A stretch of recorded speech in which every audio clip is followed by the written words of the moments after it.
Hello everyone, and welcome back to another video. Today, I want to give my thoughts on the roller coaster manufacturer Bolliger and Mabillard, or B&M, from their older models to the middle era to the present. So let's just jump right into this.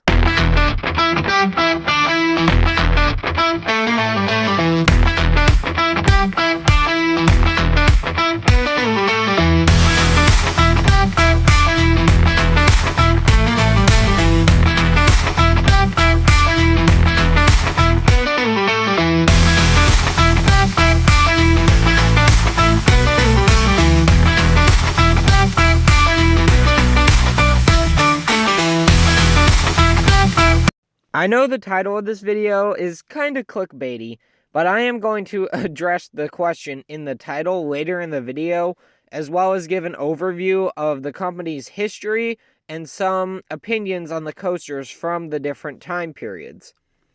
But let's start with some background. B&M is a Swiss roller coaster manufacturer that has been creating rides since 1988. The pair who started the company, Walter Bolliger and Claude Mabillard, were originally employees at another coaster manufacturer, Giovanola. To date, B&M has created over 120 roller coasters, with only the inverted coaster Dueling Dragons and stand-up coaster Green Lantern that have been scrapped. The company has been known, at least until recently, for being praised as the highest quality manufacturer with the best safety and for providing the most reliable coasters. The company's first coaster was a stand-up coaster called Iron Wolf that opened in 1990 at Six Flags Great America in Gurnee, Illinois. I have not ridden Iron Wolf to give my opinion on it, but I have ridden their third oldest coaster called Vortex at Carowinds, and I can say I'm not a fan of the ride as it's very rough and headbangy, but it does pull good forces and opened in 1992. B&M also pioneered the modern inverted coaster where riders sit under the track. Their first invert was called Batman the Ride, now commonly known as the Bat Clone model, which also opened at Six Flags Great America. I haven't ridden the original Bat, but I have ridden my fair share of Bat Clones, and I can say my favorite is definitely Iron Shark at SeaWorld San Antonio. The clones are characterized by insane positive G-forces and focus on trying to remove riders' legs with constantly whippy inversions and tight elements that make for great coasters. B&M then decided to go for a traditional sit-down coaster in Kumba at Busch Gardens, Tampa, wrapping in 7 inversions in a more traditional sitting position. I'm not a fan of Kumba as it can be incredibly rough and not as intense as other coasters, whereas other sit-down coasters from B&M such as Hulk or Wildfire have amazing forces and are decently smooth with some airtime actually. The company mainly installed different sizes of inverts around the world with some stand-ups until pioneering another model in 1998 called the Dive Coaster, where riders are suspended above a vertical drop for a few seconds before the chain releases. The original dive coaster was called Oblivion, and it's located at Alton Towers in the UK, which fits the claim of most people that dive coasters are a one-trick pony, more focusing on the suspense before the drop and then just going into a tunnel and a turn. But I find the more modern dives to be good all-around rides, but we'll touch on some of them later. The year 1999 was a great year for B&M as they built one of the best inverts in Afterburn at Carowinds that combines the pace of the Bat Clones with the length of the large-scale inverts. But B&M had 2 innovations during this time that brought these types of coasters into the modern age. The first was the opening of their first hypercoaster, a coaster between the heights of 200 and 299 feet, and Apollo's Chariot, that to me still holds up to some of their modern hypers. With the opening of Apollo, B&M introduced what would go on to be some of the most comfortable coaster restraints in their clamshells.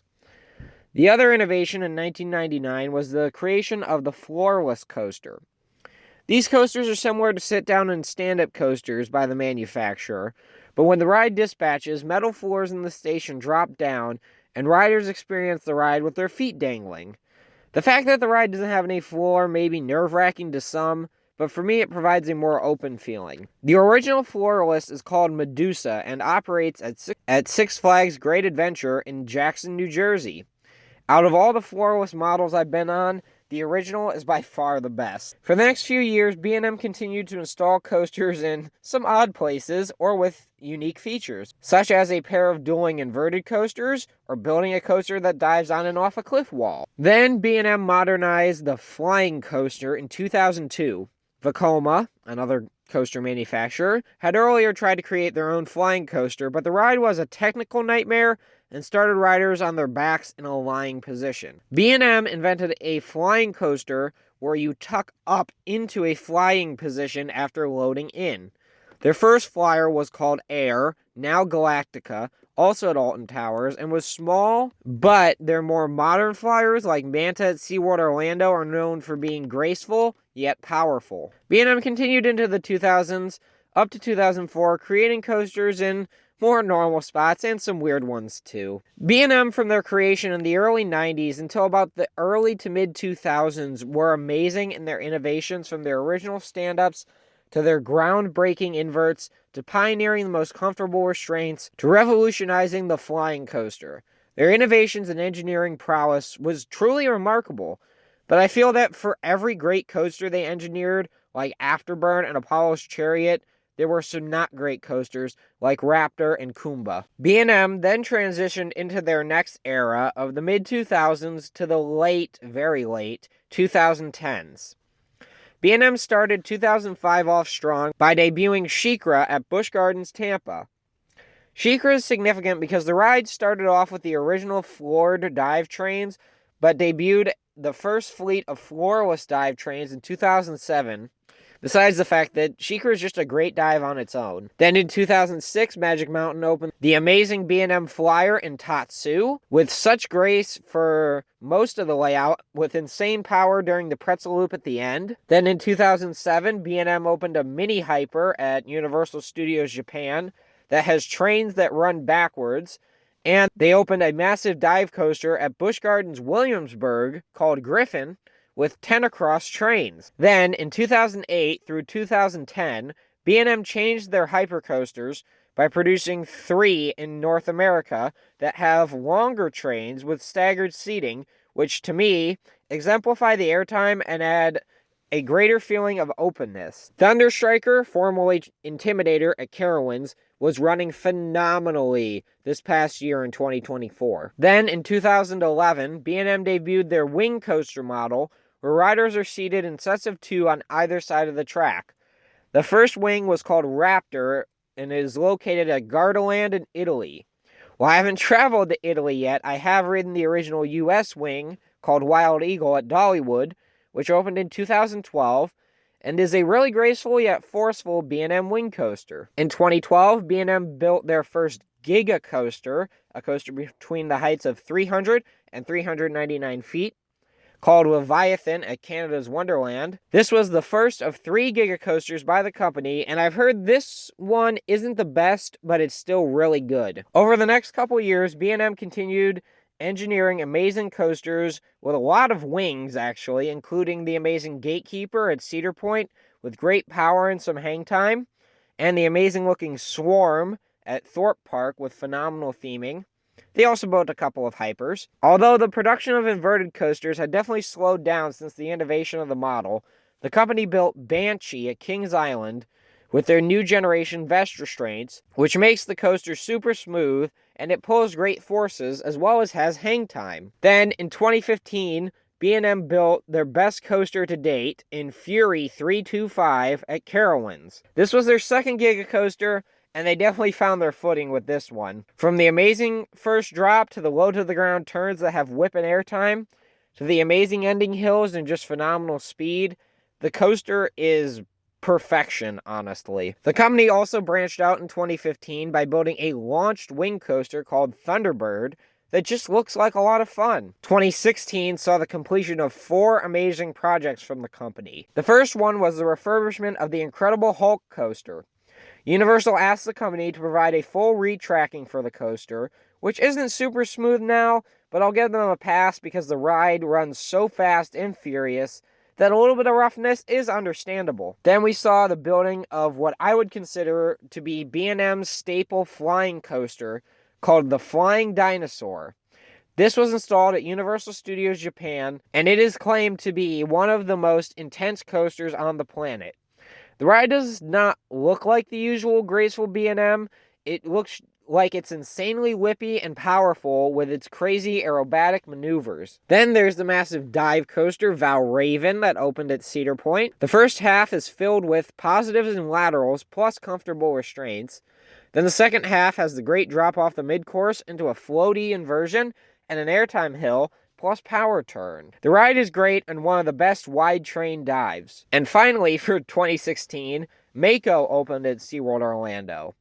The ride is disputed to be the best B&M hyper, and I have to say, it's pretty close to the best. The ride is still glass smooth 9 years later, with a great first drop and poppy turn, plus the amazing camelback and whippy turnaround, then the trim hill and bunny hop, and even the second half is pretty solid too. Then, in 2018, Toverland opened Phoenix, which is, to me, the biggest bucket list wing coaster. The ride has a great-looking airtime hill with whippy inversions and some powerful helixes, plus some really cool trains and decent theming. Then, in 2019, they opened Yukon Striker at Canada's Wonderland. That is their tallest dive to date. The ride looks like a taller version of Valraven, but with a vertical loop, and just looks fun. From 2005 until 2019 was what I consider peak B&M. The rides were all glass smooth, and most are still glass smooth to this day. The company really found its stride. Some say they played it too safe in not being as innovative as they were around the late 90s to early thousands. But to me, not creating new models allowed them to perfect the ones they already have, with producing the best Hyper and Mako and Intimidator, Giga and Fury 325, the best Invert in Banshee or Osiris, the best Flyer in Tatsu or Flying Dino, and the best Wing in Phoenix. Then we transition into the 2020s.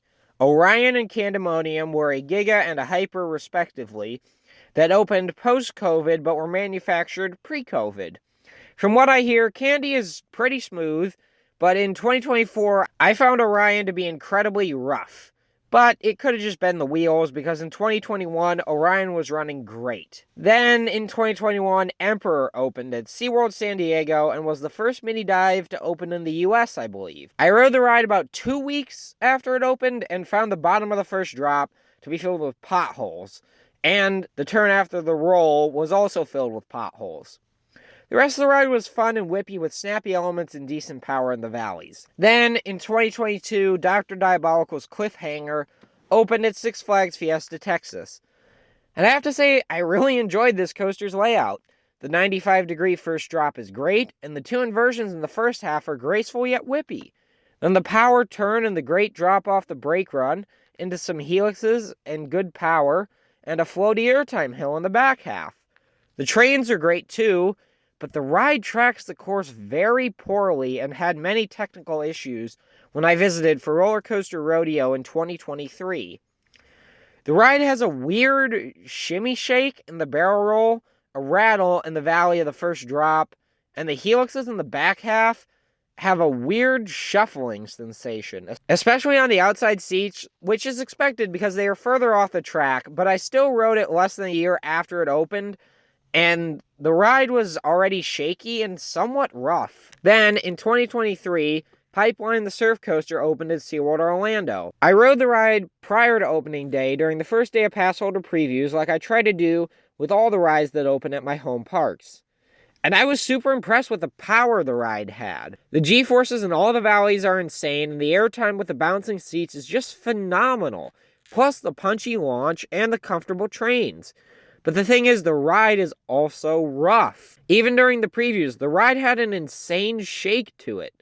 The shake didn't detract from the ride too much, but the ride does seem to be shaking less as of late. But I do give the ride a bit of a pass on the shakiness, as the rattle isn't bad compared to other new B&Ms, and the fact that because of how the seats are positioned, you are very far away from the track in a vertical position, and the shake doesn't seem to be coming from the track or the chassis of the trains or the wheels. It seems to be coming more from the seats themselves, being more freestanding and farther up off the base and chassis of the train. Then 2024 saw another set of 4 B&M projects. And wow, this year was rough, literally, for the company. First off, the company provided a major retracking of Alton Towers' inverted coaster Nemesis into Nemesis Reborn. And from what I've heard, the ride is great, but not as smooth as it should be, which is interesting. Then, Iron Menace, a small train dive coaster, opened at Dorney Park to pretty poor reviews. Many claim the ride was rough and rattly, and you can actually watch the train shimmy on the zero-G roll, just like Dr. Diabolical. Plus, the incline loop is apparently very rattly, and there is this weird jolt going into the final turn into the brake run. Then we have Phoenix Rising at Busch Gardens, Tampa. The ride definitely rattles and shakes, but not a headache-inducing rattle like how some of their older coasters have gotten. Although there are some weird track lines as far as we can see wear marks in different areas from the wheels not riding along the track properly in some places. That being said, the trains are comfortable and the ride has great pacing and some decent lip, plus a little pop of airtime. Finally, we have Penguin Trek at SeaWorld Orlando. The ride is a family coaster, sure, but it's so tame. Only in more recent rides with wet track is when I finally got some oomph from the ride. That isn't a rattle. The first launch is great, though, with amazing punchiness. That being said, this was another attraction I rode on the first day of pass holder previews, and it was so disappointing. The fact that this ride has no power was disappointing, but I was fine with it. But the rattle was the most disappointing part. The ride is so rattly and shaky that I come off with a splitting headache every time I ride, and I don't know why I ride it anymore. Then there's that pothole after the second launch that when you're sitting in the back row, you can actually watch every single row in front of you shake drastically from right to left, and you feel a bad jolt when riding over that segment of track. It was just a mess. Then we come to a new for 2025 coaster, Rapterra, going to King's Dominion. A lot of people gave the ride a ton of crap when the park released a shot of the ride's first launch, and the trains were bouncing up and down all along the launch track, which I do think that the bounce on that is a little extreme, but, this is a big but, there was next to no weight in the trains, and wings naturally have a bounce to them. So, we need to stop judging the ride and actually ride it first, and we'll see. Maybe it does better with weight in it. Only time will tell. But with all that being said, I definitely think B&M has hit a rough patch from 2020 to the present. The ride layouts have been great. And the fact that they are starting to produce new models again is also great. But it definitely seems like their quality has fallen drastically for whatever reason that is. I would definitely answer the question that I asked earlier. Yes, I think B&M has seen a fall from grace. There is nothing that couldn't easily be recovered from this if they just fix whatever the issue is causing the ride to be insanely rough upon opening. Whether it's imperfections with the track and they need to find a new steel fabricator, or there's some kind of calibration issue with the trains that needs to be reassessed. I'm not sure what it is, but I think they could definitely be the amazing manufacturer they once were. But just to wrap it all up, the 90s to the mid-thousands was a great time of innovation for the company, with many new models and innovations that allowed them to create the amazing coasters that are currently operating. The mid-2000s to the very late 2010s was by far my favorite era of B&M, because like I said, this is when it feels like they found their footing. They knew what was possible with the technologies they had, and just went all out making some amazing coasters that made me think of them as the best manufacturer for a while. Then we hit the pandemic and post-pandemic times, when B&M has been continuing with their phenomenal layouts and bringing in some of their early innovation again, but declining in quality. Overall, I think B&M is a great manufacturer that really hit a brick wall after the pandemic and just needs some quality control improvements to be amazing again. But with all this being said, I hope you all have enjoyed this retrospective of the coaster manufacturer B&M. If this video does well, I may try and do some of these other videos from manufacturers. Vekoma would definitely be a fun one to do. But I hope you all enjoyed, and we'll see you all next time on another adventure.